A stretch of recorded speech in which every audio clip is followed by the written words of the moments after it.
So it was actually at a church. I remember the first time, I think when I saw the game of tug of war, there's a rope, they put a little flag in the middle, and then they just pick some people to be on this side and on that side. They grab the rope. I don't know if I saw it or maybe I was pulling the rope too. I wasn't adding much to the effort. I was pretty young, and there were adults in the mix, so they did most of the pulling and the effort. But I was fascinated. I thought, oh, you can make a game out of just a rope and just pulling it. Basically like, what's that called? Arm wrestling with multiple people. But it was exciting because it was many people. Oh, wow, you can have teams. All these people and all those people. And we're excited about, what's the result? Who's going to win? Pull, team effort, pull. Tug of war. And oftentimes, it's not just going to be like, ready, get set, go, and then he wins. There's going to be this initial tussle, this back and forth. Oh, they're pulling, more strength, and pull, and then back and forth until one prevails, until one wins out. And they ultimately have more strength, more stamina, more in them to eventually see the rest of them fall over, right? Or the flag move to a certain point, and then they're declared the winners. And so why do I mention that? We're talking about God. We're talking about Jesus Christ. Devotion to God. Winning. How do you win with God? You lose. you give up. You let God win. And why? Because God is going to win. God is the winner. God has more strength. God made the world. God knows all things. And you're fighting with him. Jacob wrestled. He received the new name Israel. And he did prevail. And yet, that was imputed unto him. The angel, God let the angel wrestle with him. The angel can do whatever. The angel has a lot more power. But in that moment, God made it so that they're going to wrestle. You have to have a strength level that's similar enough to wrestle, or else, you just pick someone up and just throw them out. Just like children, if they want to wrestle, no, you just pick them up. They might wrestle in your arms, but it's not much of a real fight, a real wrestling match. So, yeah, God, he comes down to our level and says, hey, come on, let's reason. You don't have free will, but let's talk as if you do. You don't really have good reasoning. You don't have good ideas. You don't know what you're saying. But let's talk as if you got something to say. God's going to win. So in our wisdom, Solomon urges, hey, fear God. Hey, serve God. Give up. It's about him. Don't go off into trying that and trying this. You don't have to be the prodigal son. You don't have to have different legs, different chapters of the story where you tried this, tried that, tried this.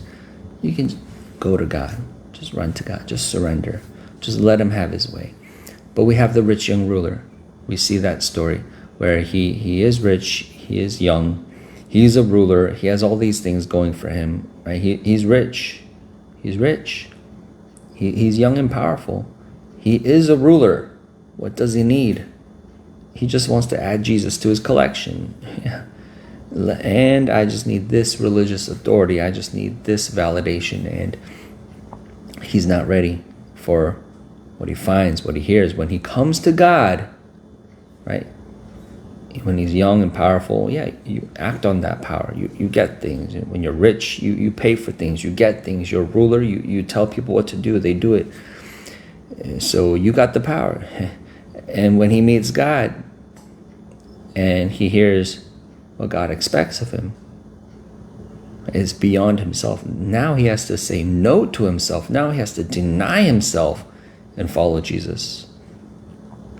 Maybe I'm thinking he might have been willing. He might have been willing to follow Jesus if he didn't have to do the other things that God put in the mix. He said, also, you got to sell your stuff, all your stuff, give it to the poor, and then follow me.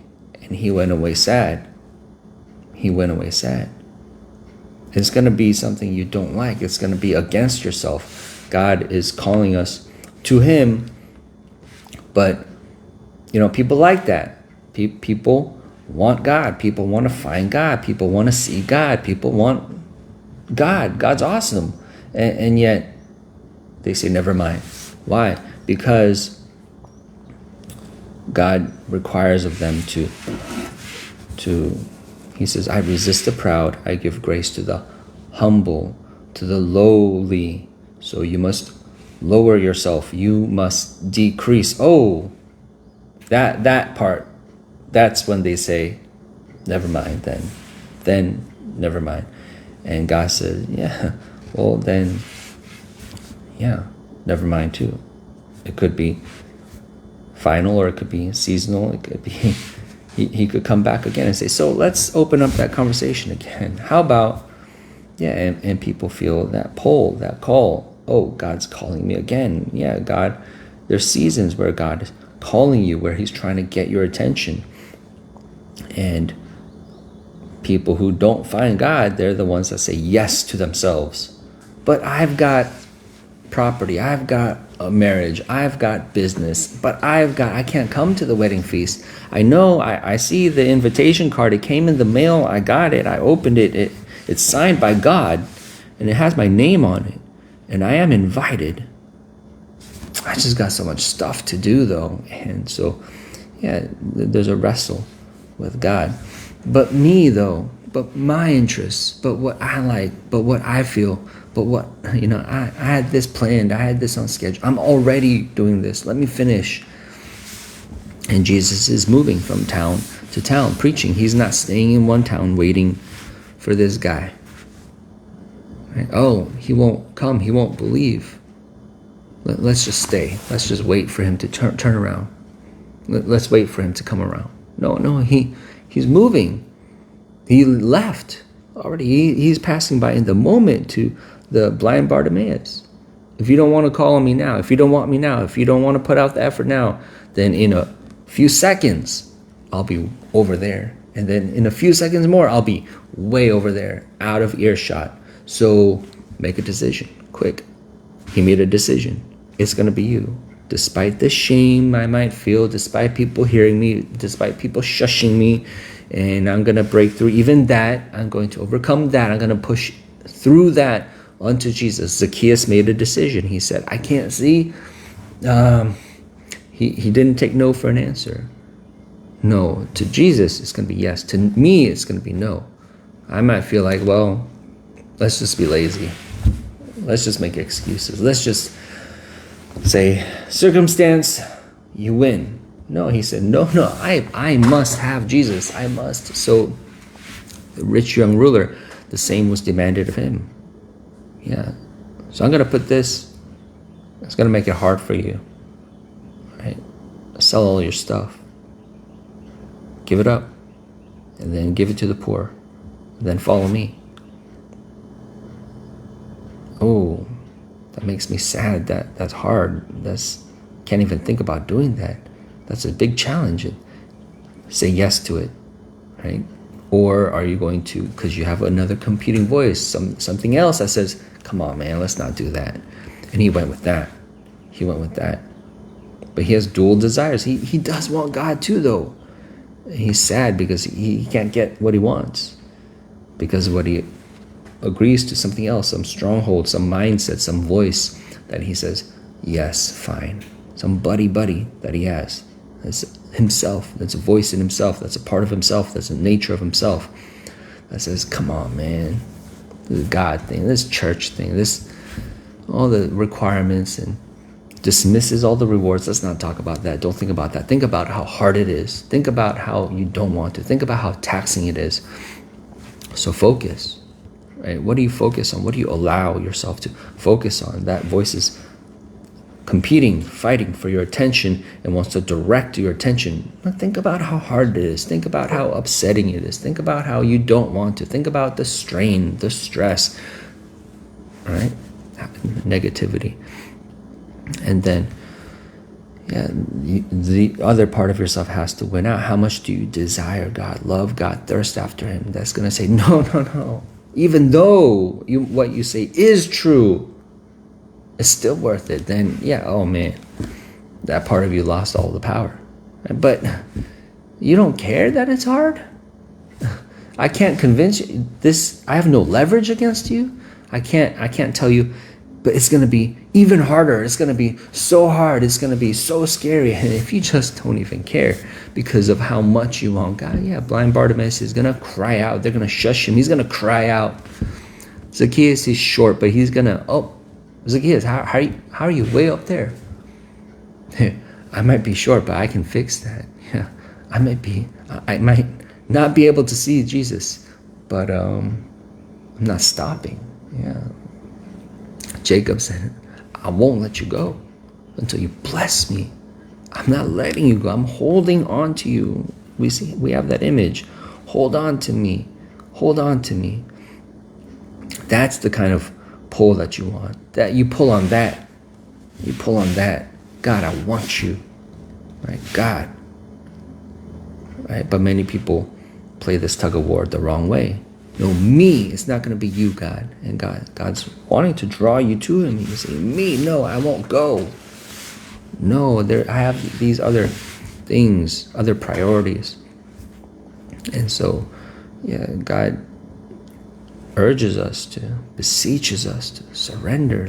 Let it go. Let those things go. What do you need that you're pulling on, that you're insisting on? You're trying to be right in your own eyes. Some idea that you have, some mindset that you have that you're insisting on. It's got to be my way or the highway. And so that doesn't end well. That doesn't end well. That doesn't go anywhere because there's nowhere. There's nowhere. It's gonna be heaven. It's gonna be God, or nowhere.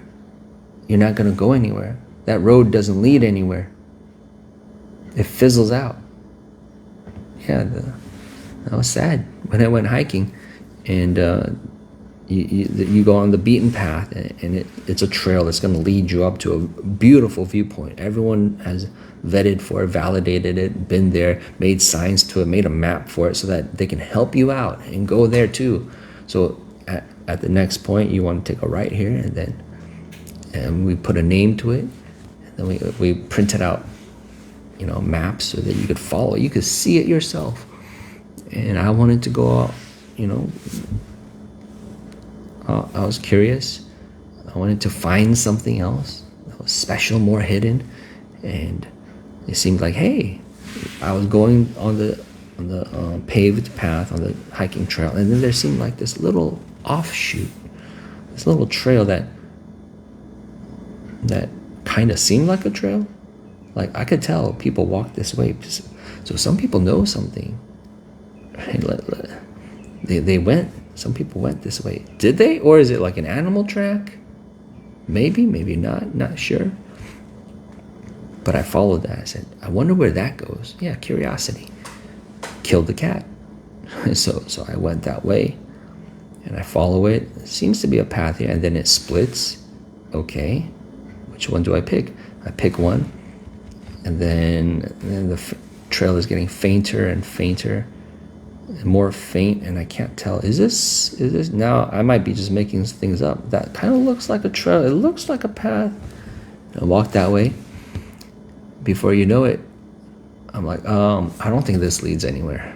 I don't think this goes anywhere. So cancel the plan. Okay, let's go back. I look back and I'm like, the shock. Where's the trail? I need a trail to follow to get back to the safe path. Oh man, I went too far. I need to find my way back. I can't find the line. Where's there's a line. There's a path. Where's the path? And I was out there. I was stuck. I had a panic. My heart dropped.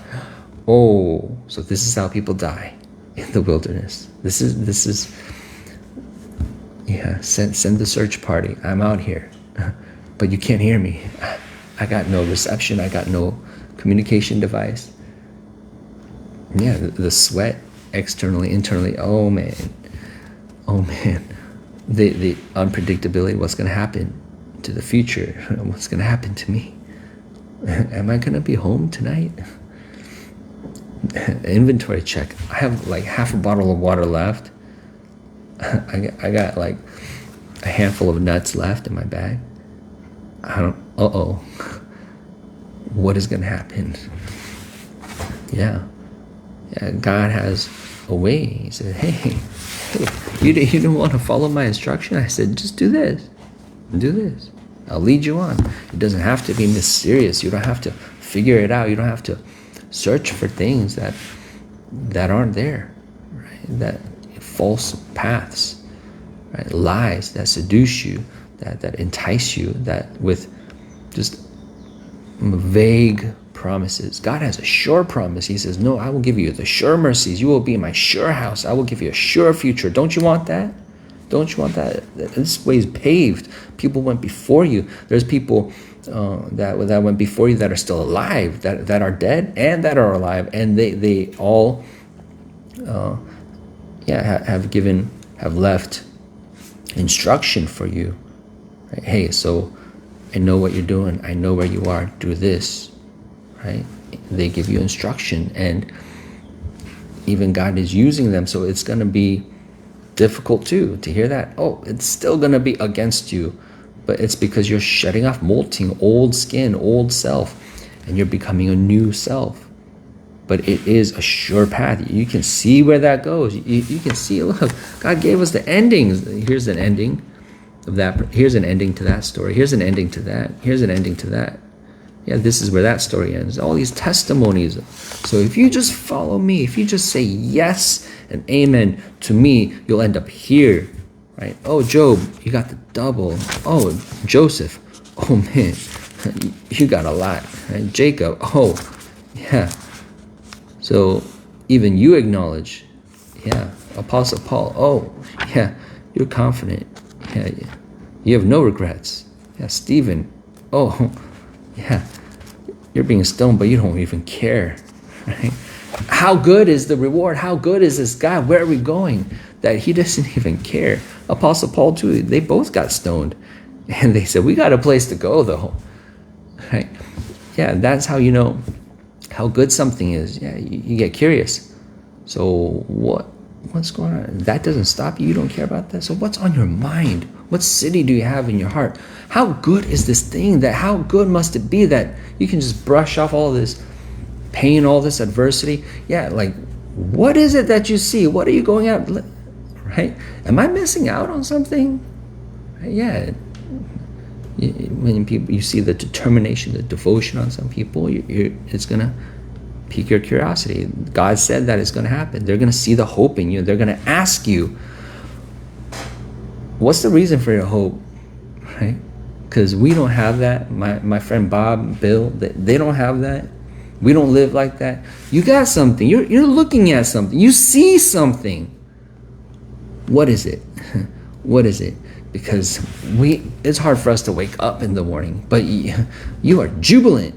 You 24/7. You got some kind of joy. You got some kind of hope, like. And it's strong, it's secure, like nothing can shake that. What is this unshakable kingdom, right? What is it? Yeah, it's going to come out of themselves. They're going to say, Pilate said, are you a king? Yeah, I wonder why you're asking that. Yeah, because it just came to mind. It just came to mind. They're going to ask you, tell me about God. How'd you know I believe in God? Yeah, it's just going to be provoked. Look, God loves us. But he says, no, you hate God. You're the one that hates God. I do love you. Your hatred for God charges God. I say, God, you hate us. No, you're not surrendering. You're not submitting. Hosea 3. Then said the Lord unto me, go yet, love a woman beloved of her friend, yet an adulteress, according to the love of the Lord, toward the children of Israel who look to other gods. God, why do you love them? Right? They're looking to other gods. They're betraying you. Aren't you a jealous God? Yeah, I am. But I love them. Yeah, I am, and I love them, though. Yeah, who look to other gods and love flagons of wine. The Lord said to me, go love a woman that's an adulteress, right? According to the love of the Lord toward the children. That's my love. That's my love toward the children of Israel. I love these people. I love you. I'm drawing you. I'm calling you. So when you judge me, no, I will come out on top.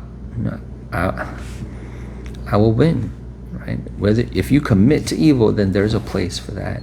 But if you choose me, then death will be swallowed up in victory. All-powerful God. And though you hate him, though you love other gods, he still loves you. He still calls you. He says, hey, he says the long suffering, right? The long suffering of God. That's his love. That's his mercy. Right? He's not delaying. He didn't. He's not taking a detour. There's no delay in him. He's not weak. Right? He didn't mess up in his plans. He knows what he's doing. I'm not shutting the door just yet, right? Because I got those people that I need in. I'm gonna make sure they get in. I'm gonna make sure they repent. I'm gonna get them in. I love you, right? Okay, you're doing that. Okay, you love the flagons of wine, right? The prodigal son. I'm gonna make a famine come on the whole land. I'm gonna make this whole ship, right, topsy-turvy. For Jonah, right? I see you, prodigal son. I see you, Jonah. I'm coming after you. I'm gonna get you. I'm gonna harvest this.